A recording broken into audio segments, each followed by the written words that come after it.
Most photographers and creative people in general start with passion. True artists creating from a pure place because they find fulfillment, peace, or happiness in whatever it is they're making. Then one day the thought of maybe I can make some money with this pops up. It's a dream for most artists, creating a life and livelihood out of something they love doing, something that doesn't even feel like work. But sadly, in the end, 99% of photographers who have this thought will fail to make any significant money. Today, I'm going to teach you why that is and how to fix it this year. Big thank you to Squarespace for sponsoring today's video. What's up, y'all? So 10 years ago, in 2013, I was a college student at Georgia State University studying exercise science, and I was working a corporate internship. But I loved photography. That was what I was passionate about. I was watching digital rev videos in my free time, Jared Polin videos. I bought an Olympus OMD EM5 on Amazon financing on Black Friday so I could get better at street photography and city photography. I was doing portraits for free of anyone who was willing to help me try to elevate my skills. And one day, the thought came to my head. Maybe I can make this work when I graduate college. Maybe I won't have to work in cardiac rehab. Maybe I won't have to go the corporate route. Maybe I can be an artist and a creative for a living.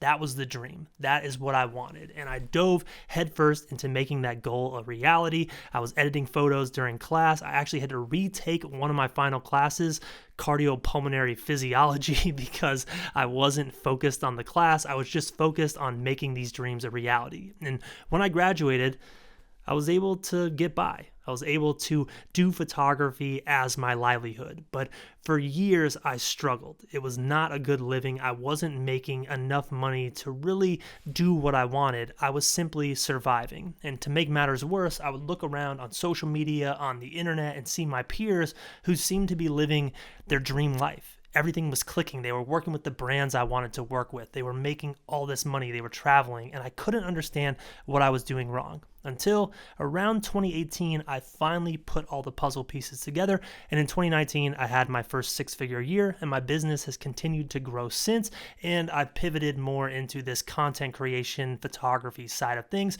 but all the lessons in today's video is what helped me understand how to make this business model I have now work. It all started with photography. So step one is identifying the reason why 99% of photographers, myself included early in my career, struggle so much to make money. The reason why is because photographers early in their career especially fail to understand what money-making photography actually is. You see, photos that make money create some type of value exchange. Someone sees enough value in the things you're making to pay you money for that. Now, the mistake that most people make early on is they think to give value to other people, they should do a bunch of different things. They should be the photographer who does a little bit of graphic design, a little bit of video, a little bit of event photography, a little bit of portrait photography, and a little bit of real estate photography. And this is a true story. Way back in the day, someone approached me with this amazing $1.5 million house and asked me if I could do real estate photos. And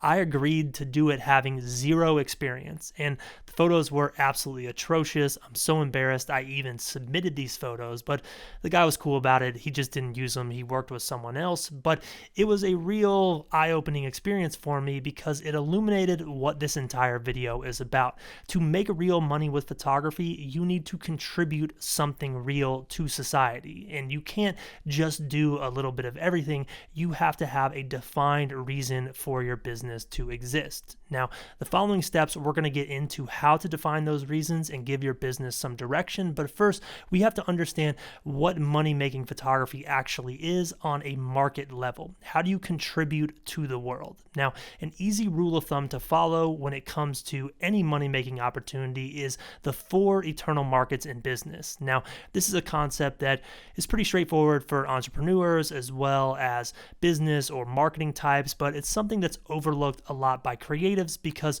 we're focused more on the creativity and on the making side of things. Now, in general, any business, including a photography or creative business, is going to make money if they contribute to one of these 4 eternal markets, which are happiness, social elevation or social standing, money, and health. Those are human needs. If you think about yourself as a person, most of the purchases that you make do something to improve one of those areas. You're buying something because you think it will make you happy. You're buying something because you think it will elevate your social status. You're buying something because you think it could make you more money, or you're buying something because you think it could improve your health.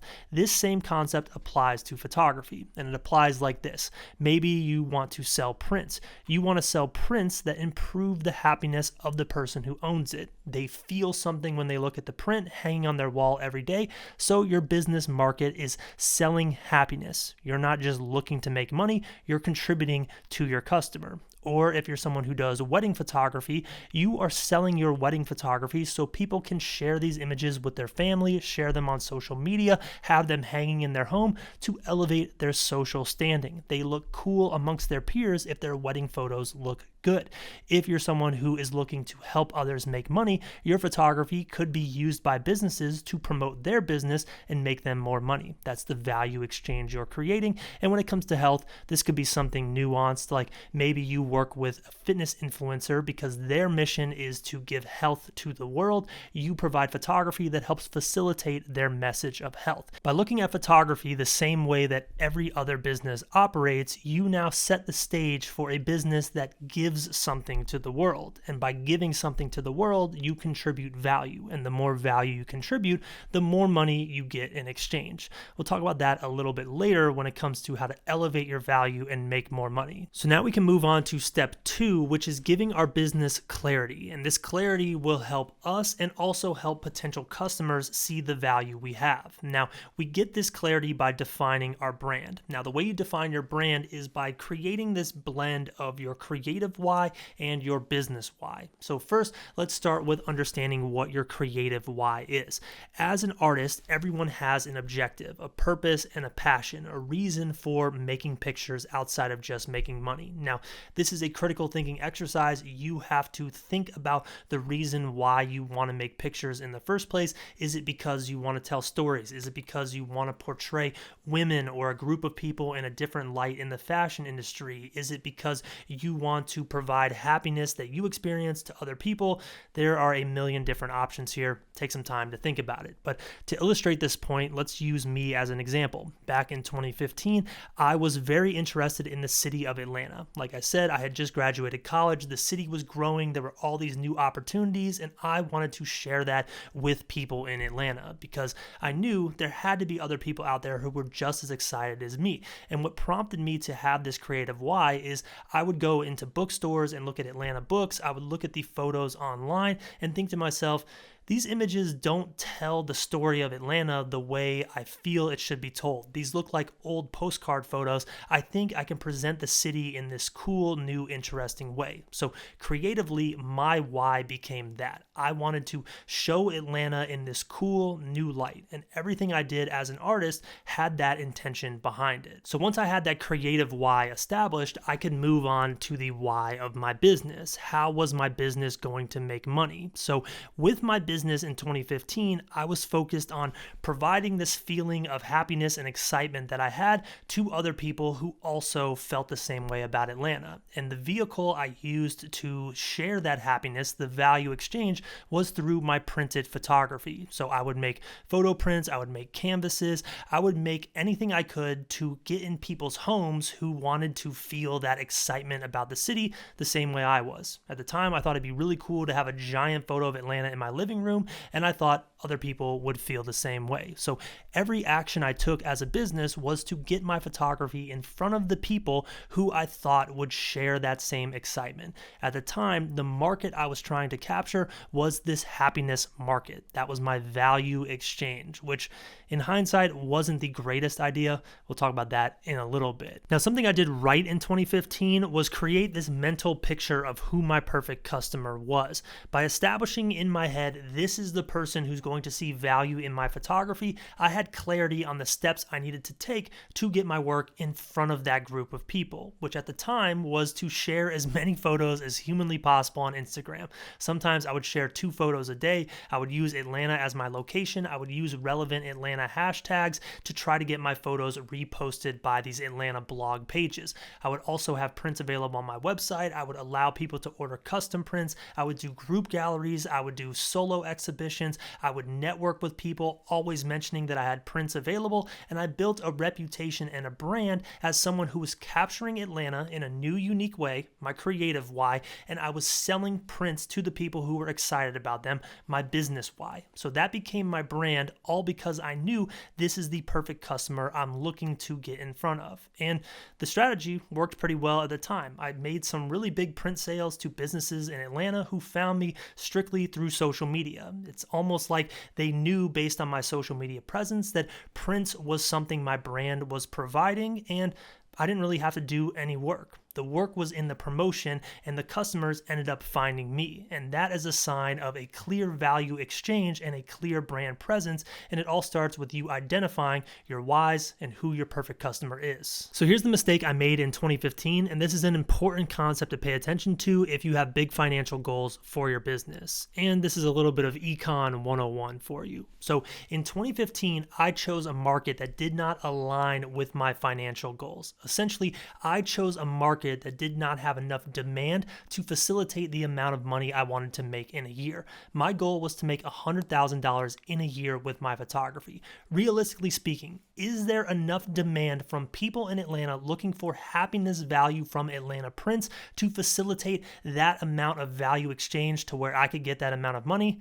The answer is 100% definitely not. You might be able to do it, but it would be quite the task to get to the point where you can make that kind of money. You'd have to get people very excited about the city of Atlanta with your photography. Now, if I was looking to make a couple $100, maybe $1,000 a month, that is a much more favorable situation to be in. It aligns much better because there probably is a demand for a couple $100 worth of prints every single month when it comes to people seeing happiness value in Atlanta photos. So the key here is understanding you need to select a market that has enough potential perfect customers to facilitate the amount of money you're looking to make as a business. Choosing a market that is too small is going to limit you because not enough people will see the value and that money exchange won't be there for that value. And in my business, I started to make a lot more money when I pivoted away from this happiness value exchange and started looking to make other businesses money with my photography. If you know my story, you know that's when I started working with Epitome ATL, creating product photography and sneaker photos for their social media, their website, for their emails, and I was able to generate money for that business. And in return, I made more money as a business because the value exchange was more lucrative for everyone involved. There was more value, at least in my photography, in helping businesses make money than there was in providing happiness to other people. All right, so I know what you're thinking. None of this matters because you can't get people to see value in your photography enough to pay you money. Now, if that is you, there is a misalignment between the value you're providing and the price you're assigning to that value. In a second, we're going to talk about how to fix that, but first, I want to thank today's sponsor, Squarespace. Now, throughout this video, we've spoke about value a lot, and Squarespace provides so much value to my photography business with my website, evanranf.com. The reason why Squarespace is so valuable to me is because my website looks professional. I'm able to customize it at my leisure and have full control over it, even though I have no web design experience. Years ago, when I first started selling prints, I had to work with a web developer to get those prints on my website, and it was an absolute nightmare. Now I can add prints and any product I want to my website with ease. And this user-friendly experience doesn't just apply to selling products, it applies to things like courses, which is a new product that Squarespace offers. It applies to email marketing, which Squarespace offers to any business owners, and it applies to things as simple as building a portfolio or allowing potential customers to get in contact with you. Squarespace is the all-in-one solution to take your business to to that next professional level, and they're hooking up the channel with 10% off. Just go to squarespace.com/EvanRamp to start a free trial and use code EvanRamp to save 10%. You can follow one of the multiple tutorials I have linked in the description down below. Start a free trial at squarespace.com/EvanRamp, and when you're ready to sign up, you can use code EvanRamp to save 10% at checkout and start elevating the value you can provide in 2024 with a professional website. So what do you do if no one is willing to pay you for your photography? Before we can fix this, we have to understand the mechanism and how we got here in the first place. Now, the reason no one is willing to pay you is because there is a misalignment in perceived value. So you as a creator have a value you assign to whatever it is you're making. If you're selling prints, you think the happiness value your prints provide is worth a certain amount of money. But that only matters if it aligns with your perfect customer, if they assign the same level of value to that print. So let's take $100 prints as an example. If I'm selling a print for $100 and no one is purchasing it, it's because no one sees $100 worth of the happiness value I'm providing in that print. Someone might look at it and say, I'd pay $20 for it. That is their perceived value. Now, another example would be, let's say you're working with businesses and your goal is to make them money with your photography. If your hourly rate is $250 an hour and a business does not see $250 worth of perceived value on their end, they will not book you. There is a misalignment between your value and their value. They might say, I would pay $100 for that because I think I could make that $100 back based on these photos going into emails. But if they don't see that and they're not going to make money, you're not going to make money either because you're not providing a favorable value exchange. So what do you do to create a value exchange that is favorable, that demands the higher prices that align with your financial goals? One is the unpopular answer, which is to improve your skills. Now, what improving your skill does is it increases the perceived value around your business because your business's offering becomes scarce. The value you can provide becomes harder to find. In any business market, demand can drive up the price. So think about wedding photography as an example. There are so many wedding photographers out there who operate on an amateur level, and their prices reflect that because they are all competing with one another. But in wedding photography, there is this top of the pyramid level of photographer who is able to create these amazing editorial style wedding photos, and they charge exorbitant prices for these packages because they have maxed out this social awareness value that comes with amazing wedding photos. People want to be in magazines. They want people to be in awe of their wedding images, and these photographers who can deliver that value at this extremely high level because they have the skill to do so are able to charge a price accordingly because that level of value is extremely hard to come by. So by improving your skill, you make yourself stand out amongst the sea of people who don't have the same level of skill as you. The more skill, the more scarce, the higher the price. Now, another thing you can do to drive up the perceived value of your business for a client is by having knowledge of the market that you are trying to work in. So let's say you're a photographer who's looking to make another business money. If you understand the field that you are working in and you're able to apply those insights to make your photography work better and make the business more money, that stands out as something that is scarce amongst the people who don't. Take real estate photography as an example. I wish I knew this way back in the day, but if you are a real estate photographer and you understand what sells houses, you understand how to capture a kitchen properly because you know kitchens are what are selling homes these days, and you relay that information to a potential perfect customer, a real estate agent, they are more likely to go with you because they feel you can make them more money compared to all the other photographers who don't have this same level of intangible information around the thing that's making them money, in this case, real estate. That was kind of a crazy example, but illustrates the point of how to increase the value around your business to demand a higher price. You want your customer to have the same level of perceived value as you, and when those two things align, you can make money. So what I recommend is starting small. If you're an amateur, charge amateur prices and align with someone who is also at the same point as you. If you're just starting as a photographer, maybe start with the clothing brand that is is just starting out, or start with the real estate agent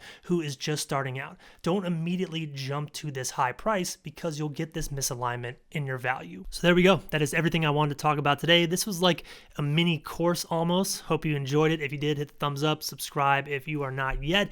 And if you want to work with me one-on-one, I am changing the way I'm doing coaching at the end of February. So that option will go away probably until the summer. If you want to sign up and work with me one-on-one, you can. It's linked in the description down below. My phone calls are 90 minutes long. We can go over creative business. We can go over social media strategy. We can dive more into the topic on this video. I just want to help you all out, and that offer is going away, like I said, at the end of February. So sign up if you're interested. You can pick a time slot that works best for you. I'll catch y'all in the next video.